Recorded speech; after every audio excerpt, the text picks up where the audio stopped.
What's up, guys? Welcome back to my channel. I hope you're having a lovely day today, and I hope it gets even better from watching this video. Today we're chatting all about little secret tips, tiny habits to glow up your finances and enter your rich girl era. Just get really knowledgeable about finances so you know what you're talking about, you know what you're doing. We're going to be covering so many things, from your money mindset to investing to budgeting, saving, emergency funds, sinking funds, all the things. A few years ago, I was completely financially illiterate, so when I make these kinds of videos, I like to make them very easy to understand. So literally, if you're starting from scratch, you're welcome here. We're going to explain everything very easily so that you don't feel stupid, because that is not the point, okay? And everyone has to start somewhere, so don't you worry.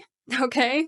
You don't have to be intimidated. We're going to get through everything. And if you're new here, hi, I'm Nika. Welcome. I make videos all about self-improvement, and I like to make them very actionable. Here are the tips, the tricks, so you can actually create the life that you want. So if that works for you, I would love for you to stick around and subscribe and check out my social media if you want to see more of my personal life. And without further ado, let's jump straight into it. We've got lots to cover. The first thing we're going to talk about is your money mindset, because I feel like that's such a pillar when it comes to creating that foundation for your amazing financial future. Obviously, if your mindset around money is really negative, if you have a lot of stress around money, if you think money is evil, etc., it's going to be really hard for you to create the life that you want. Financially speaking, you're going to have a lot of resistance towards actually doing the things that you need to do to get to where you want to go. So first thing you're going to do is you're going to write down all of your negative kind of limiting beliefs around money. So this can be things like money is the root of all evil, people who are rich are selfish and greedy. Of course, you can add to this list as you go on, but then you're going to start to reframe them one by one. And you don't want to do this all in one day. You want to do this one at a time. I honestly wouldn't do more than one per week. Obviously, it depends on you, but you can get easily overwhelmed with these things. And also, you need time to digest this mental shift. Just changing one is going to make a big difference, trust me. So here is your step-by-step process of how to reframe these beliefs. So the first thing you're going to write is, what is your emotional payoff of keeping this belief? So if I believe money is the root of all evil, my emotional payoff, for example, could be that I don't really have to go after what I want, because I kind of have an excuse.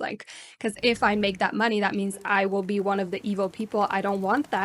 So that is a nice little cushiony excuse for me to not put myself out there, to not go after my goals, because money is the root of all evil anyway, so I don't want that. Then you're going to write proof of why you believe this. Number one, my family used to always tell me this. Number two, I met this Chad guy who was a rich and he thought the whole world revolved around him, and he was super greedy, selfish, whatever. And then you're going to go through each point, you're going to dissect it and prove yourself wrong. Obviously, this is going to be very personal, but for example, with the family thing. So maybe my family used to always say that about all the rich people, even though it probably does not apply to every single one, to keep us where we were, to feel good about where we actually were and feel like we're the good ones and the righteous ones, and everyone with money is bad and evil, which is probably not the case. The Chad guy probably would have been an asshole whether he had money or not. You go step by step and you expand on it as much as you can so that you really, really shift something. Next, you're going to write the belief that you would rather believe. So let's say my belief would be money is actually just a tool. What someone does with it is based on their character, their upbringing, whatever, their personality.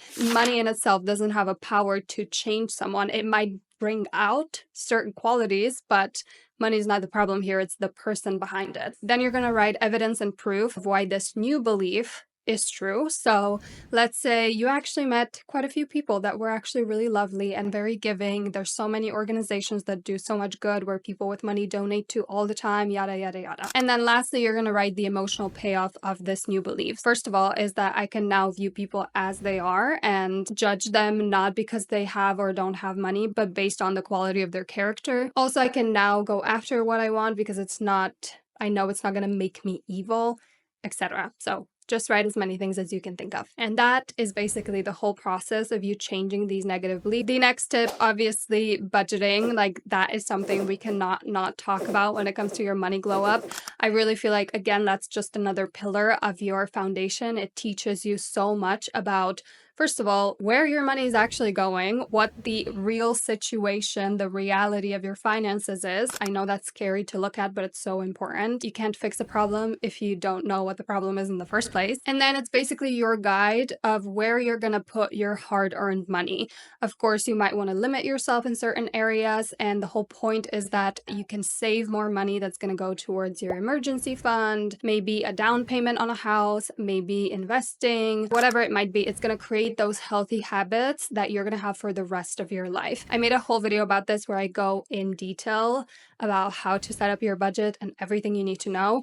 Plus, we talk about building your emergency fund, which I feel like should be your first step. I'm going to link that down below so you can check it out. Again, it's made for complete beginners. So if you are like, where the hell do I start? Watch that. I'm very type A, okay? I love systems, organization, Notion templates, the whole thing. So for me, it really, really helps to have a really nice budget. I used to just use Notion ones that I made for free, but right now I'm using one by Coplenty.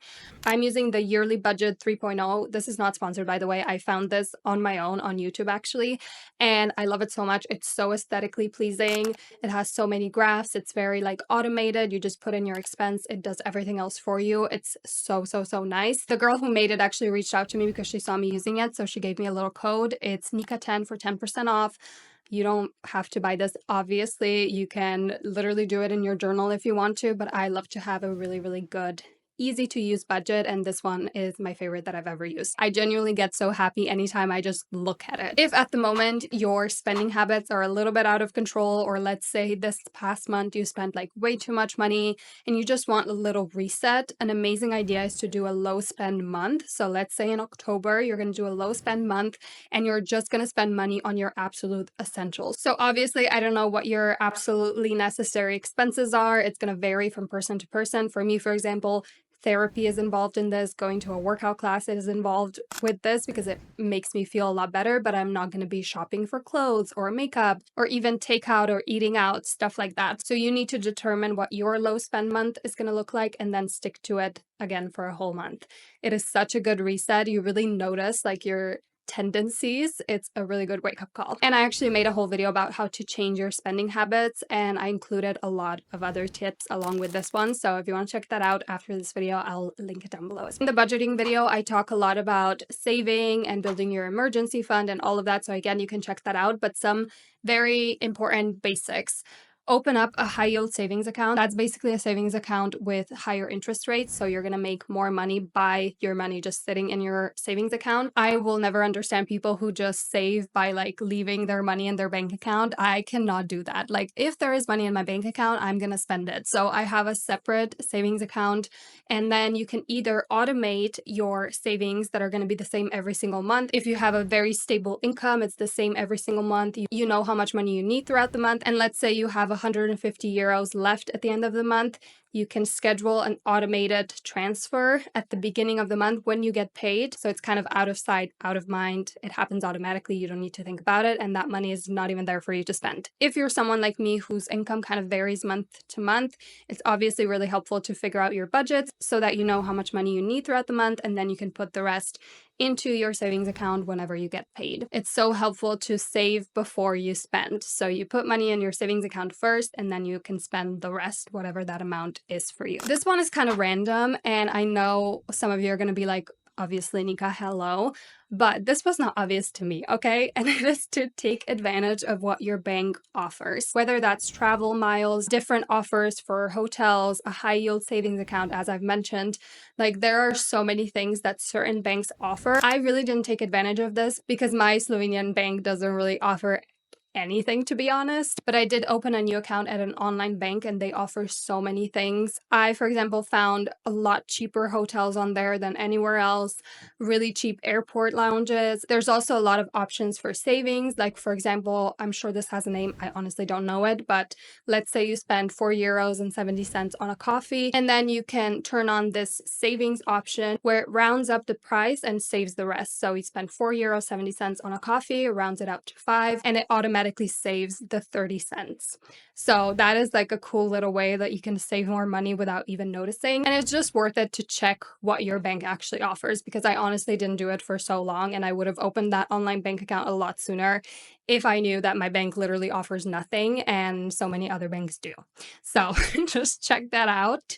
This again might be very basic for you, but it was not for me. Another big tip when it comes to creating your positive money mindset, let me know if you want a whole video about this, by the way, I would love to make it. But an amazing thing to do is to really visualize what this is going to look like. So I personally like to work in shorter increments instead of visualizing like 10 years from now. That's so hard for me to do because I'm like, I have no idea what my life is going to look like then. So I like to imagine maybe a year, 2 years, 3 years, something like that. Where do I want to be financially in 2 years? So how much money do I want to have?